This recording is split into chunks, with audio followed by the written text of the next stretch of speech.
Hello friends and welcome to this video on Authentic English. In this video I'm going to talk about certain literary movements which coincide with what we call modernism today. These include things like realism, naturalism, imagism, etc. I have skipped a few moments from the time of the Renaissance and the 17th and the 18th century. I'm going to post a video on that later. It will come very soon. So never mind. In this video I'm going to discuss certain important movements, and I'm sure that they are going to be very helpful in your preparation of UGC NET and other literature related examinations. So yeah, without wasting time, let's begin. And I'm really sorry for not being able to post videos regularly. As some of you might know, I have come on YouTube after a very long time. See, it happens because things have their way of making themselves happen, improving themselves.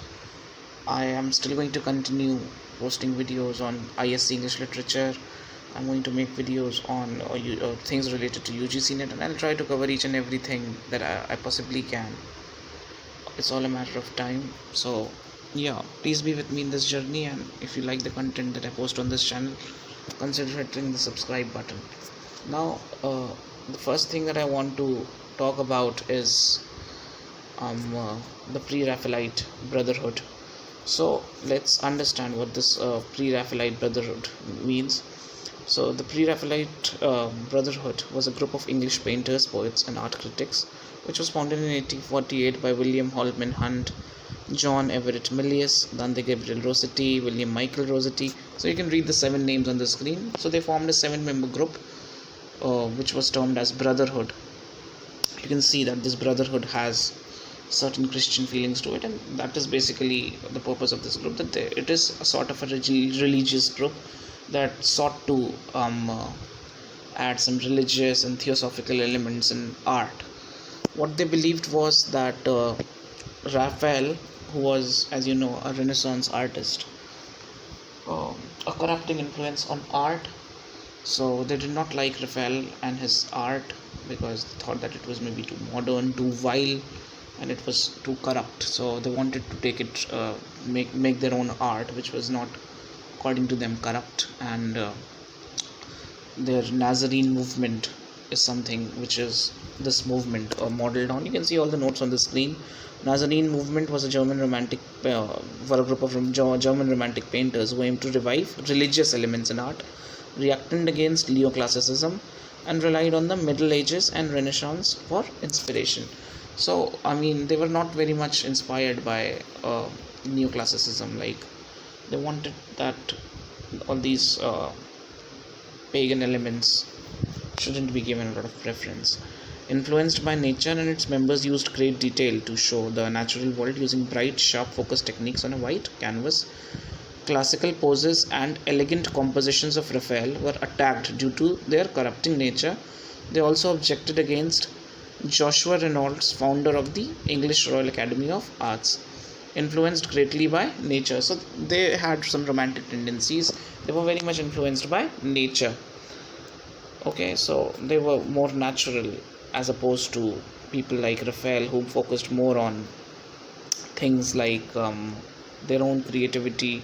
I mean, these people were also creative, but you see that the art of artists like Michelangelo and Raphael, etc., they painted portraits of the human body and naked. They showed naked images. So these people were kind of against all these things. The group continued to accept the concepts of history, painting, and mimesis, imitation of nature, as central to the purpose of art. So they wanted that everything that is natural has to be there in art, and you should not go in for a lot of mechanizations. Ran into a controversy because Milius's painting Christ in the house of his parents was considered blasphemous and criticized by Charles Dickens.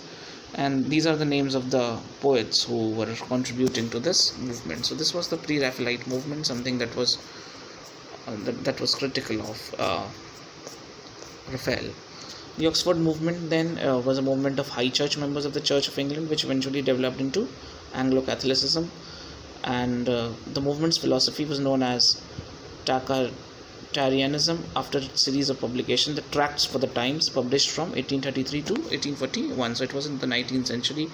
The movement whose original for the reinstatement of some older Christian traditions of faith and the inclusion into Anglican liturgy and theology. In the early 19th century, different groups vied for power and influence within the Church of England. The Oxford movement resulted in the establishment of Anglican religious orders, both of men and of women. It incorporated ideas and practices related to the practice of liturgy and ceremony to incorporate more powerful emotional symbolism in the church. In particular, it brought the insights of the liturgical movement into the life of the church. Its effects were so widespread that the Eucharist gradually became more central to worship. So this was basically a very Christian movement, and I thought it was important to know, and I included there. Let's come to the Fireside Poets now. A group of 19th century American poets associated with New England. These poets were very popular among readers and critics, both in the United States and overseas. Used domestic themes and employed moralistic use of literature. They were called fireside critics because their literature was sort of read around the fire by local people. These people were catering to local taste, and they used domestic themes and employed moralistic use of literature. So their literature had a very moralistic quality, and the prominent members was Henry Wadsworth Longfellow, and there is one poem by him that everybody might have read, which was the Psalm of Life. William Cullen Byron, John Greenleaf Whittier, James Russell Lowell, and Oliver Wendell Holmes Sr. These writers were like sort of early celebrities. So these people gained a lot of popularity in their area, and their poetry was very much appreciated. Their literature was taught to children, and they often relied on nationalistic themes. The name was further inspired by Longfellow's 1850 poetry collection, The Seaside and the Fireside. So Longfellow wrote a collection of poetry which was called The Seaside and the Fireside, and this is something that also the people think has inspired the name. The name Fireside Poets is derived from that popularity. The writing was a source of entertainment for families gathering around the fire at home. The poets' primary subjects were domestic life, mythology, and the politics of US, in which several of them were directly involved. The Fireside Poets did not write for the sake of other poets, for critics, or for posterity. Instead, they wrote for a contemporary audience of general readers. So this was the uniqueness. Now let's come to the art movements of modern Europe, which is like aestheticism, the first thing that I want to discuss. A European phenomenon during the latter part of the 19th century that had its chief headquarters in France. So most of these movements that were associated with modernism were left-wing movements that associated in France. Term was coined by German philosopher Alexander Baumgarten in his Latin treatise entitled Aesthetica. Critic Walter Hamilton was the first writer to name the movement, publishing the aesthetic movement in England in 1882. Aestheticism challenged the value of mainstream Victorian culture, as many Victorians believed that literature and art fulfilled important ethical roles. So they were more of like art for art's sake people. They did not think that literature has to provide morals. They wanted that literature should represent reality, and in a way that literature is for aesthetic purpose, and moral purposes in literature should not be something sought for by the people. Give importance to pleasure over morals, delight over teaching. As a consequence, they did not accept John Ruskin, Matthew Arnold, and George MacDonald's conception of art as something moral or useful, and their slogan, art for truth's sake. So aestheticism believes in art for art's sake. It was particularly prominent in England during the 19th century, supported by notable writers such as Walter Pater and Oscar Wilde, who was also charged for obscenity, as you know. Houses of a radical group of artists and designers, including William Morris and Dante Gabriel Rossetti, and then these are the notable people involved in aestheticism. Realism. The realist movement began in the mid-19th century as a reaction to Romanticism and history painting. So realism was a reaction to Romanticism. In favor of depictions of real life, the realist painters used common laborers and ordinary people in ordinary surroundings engaged in real activities as subjects for these works. So they wanted, of course, to represent reality. Realism is basically the representation of reality as it is in literature. Realists used unspecified detail depicting unprettified detail depicting the existence of ordinary contemporary life, coinciding with the contemporaneous naturalist literature of Émile Zola and Henri de Balzac and Gustave Flaubert. Realism or naturalism as a style, meaning the honest, unidealized depiction of the subject, can be used in depicting any type of subject without any commitment to treating the typical or in everyday. Realism as a literary movement is based on objective reality. It focuses on showing everyday activities in life, primarily among the middle or lower class society, without romantic idealization or dramatization. Associated figures was Gustave Courbet, Jean Francis Millet, Henri Daumier, and Jean Baptiste. And these are the people who are associated with realism, these French writers basically. Then naturalism. Naturalism is something important. So late 19th century movement that rejected romanticism. Key figure is Émile Zola, whose The Experimental Novel is a key figure for the movement. So he published this book called The Experimental Novel. It is similar to realism and involves gross depiction of nature without idealism. So Zola's naturalism calls for controlled experiments by scientists that prove or disapprove certain hypotheses.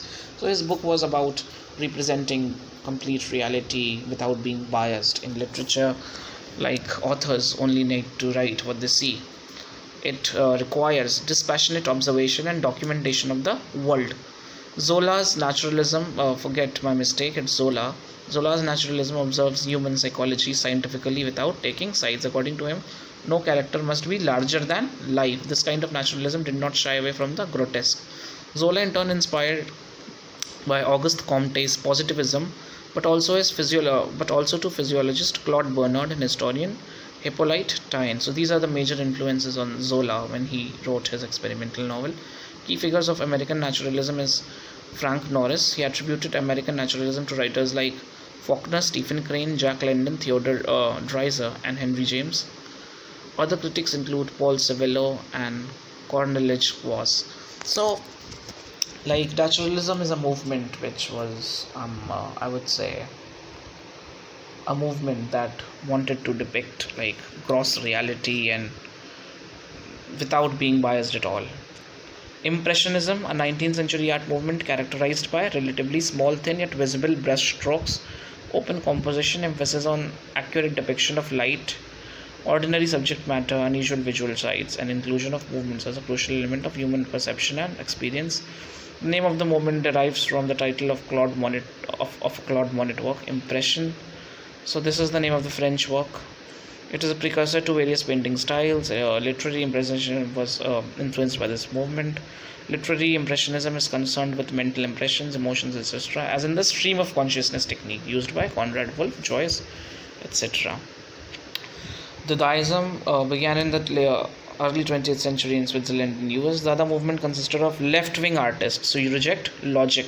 So this is something very important, that their art is something which is very illogical, and that is why one of the critics, this man called Hans Richter, is called Dada anti-art. So Dada's manifesto was Hugo Ball's Dada Manifesto, which was published in 1916. Tristan Zara, Marcel Duchamp, Man Ray, and Max Ernst were among the exponents of Dada. Now, Imagism was a movement in early 20th century Anglo-American poetry that favored, both in America and US, that favored a clarity in language and sharp imagery. Imagism originated firstly in two poems, Autumn and A City Sunset by T.E. Hum. The Imagists rejected the sentiment and discursiveness typical of Romantic and Victorian poetry. Imagists called for a return to more classical values such as directness of presentation, economy of language, a characteristic of its attempt to isolate a single image to reveal its essence. The Imagists sits concerned with imagery, one particular image is at the focus, and you must read these two poems by T.E. Hum, Autumn and A City Sunset. Both these things are very pictorial, both these poems are very pictorial, as you can imagine, a city sunset. The insights were central in London. Images were centered in London, with members from Great Britain, Ireland, and the US. Somewhat unusually for the time, a number of women writers were major Imagist figures. Major Imagist writers were Ezra Pound, H.D. Hilda Doolittle, Amy Lowell, Ford Madox Ford, William Carlos Williams, F.S. Flint, and T. Hum. Surrealism, another beautiful movement, a cultural movement which developed in Europe after World War I and was largely influenced by Dada. Reality and imagination are amalgamated. So Surrealism, something which feels surreal, and something like what we read in the works of people like Salman Rushdie and all these post-colonial novelists, including our very famous people like so surrealistic art is illogical, containing wild juxtaposition. And Andrew Britton published the Surrealist Manifesto, in which he highlighted the Surrealism was a revolutionary movement. The term Surrealism originated in Guillaume Apollinaire in 1917. He used the term in his play, and I'm not reading the name because I don't know French. The first surrealist work, according to leader Breton, was this, and the first work written and published by the group of surrealists was. Associated figures were Andrew Breton, Paul Eluard, Salvador Dali, and many beat writers like Philip Lamentia, George Corso, Allen Ginsberg were influenced by surrealism. William S. Burroughs, a core member of the first beat generation and a postmodern novelist, developed the cut-up technique with former surrealist Byron Dyson. So it influenced the beat generation. Magical realism bears affinity with surrealism. Playwrights like Eugene Ionesco, Samuel Beckett pay homage to surrealism. Eslin's coinage, Theatre of the Absurd, was a group influenced by surrealism. So according to Eslin, the Theatre of the Absurd was actually, which was of course seen in both these playwrights, is something both in Ionesco and Samuel Beckett. Both these people, as you know, write plays which are absurd, like Waiting for Godot and Rhinoceros. So these were influenced by surrealism. And last but not the least, symbolism, which involved rejection of realism and naturalism. So it wanted that we don't need to represent reality, we don't need to represent the nature as it is, but we need to be very symbolic, very literary. French, Russian, and Belgian origin seeks to represent absolute truth symbolically through language and metaphorical images, not something very direct, very crude, but something very refined. Symbolism originated in 1857 with the publication of Charles Baudelaire's Les Fleurs du Mal. Edgar Allan Poe was a major influence on the movement. The term symbolist was first applied by the critic John Marius. Application of free verse, Eliot, Pound, etc. were influenced. Symbolists' works arouse emotions in frame of mind.